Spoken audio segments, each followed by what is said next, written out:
గ్రామ సభలతో శ్రీకారం చుట్టి ప్రజలకు జవాబుదారీతనంగా ఉండాలనేదే ప్రభుత్వ లక్ష్యమని మంత్రి నిమ్మల రామానాయుడు అన్నారు.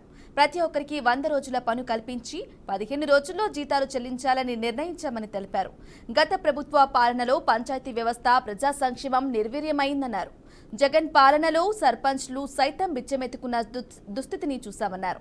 కేంద్రం గ్రామ పంచాయతీలకు విడుదల చేసిన నిధులను సైతం జగన్ తన అకౌంట్లోకి మళ్లించుకున్నారని ఆరోపించారు.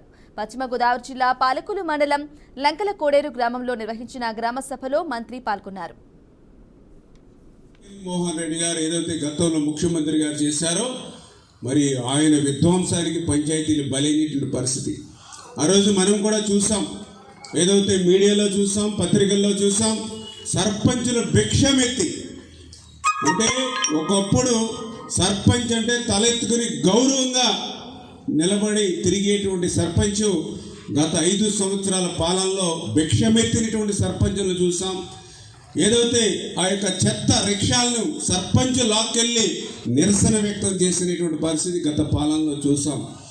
మరి 5,000 మంది ఉంటే 5,000 ఇంటూ 400 అంటే 20 లక్షల రూపాయలు ఊరికి యావరేజ్ 20 లక్షల రూపాయలు మనకి డైరెక్ట్గా సెంట్రల్ గవర్నమెంట్ నుంచి పంచాయతీ ఆఫీస్కి వచ్చేది. అదేవిధంగా డబ్బు కూడా వేస్ట్ అవుతుంది. డైరెక్ట్గా ప్రజలకు సర్వీస్ చేయాలి ఆలోచనతో డైరెక్ట్గా కేంద్రమే ఆ యొక్క ప్రజలు ఎంతమంది అయితే ఆ గ్రామాల్లో ఉన్నారో వాళ్ళ తలకంటికి లెక్కేసి అమౌంట్ ఇస్తూ ఉన్నాం.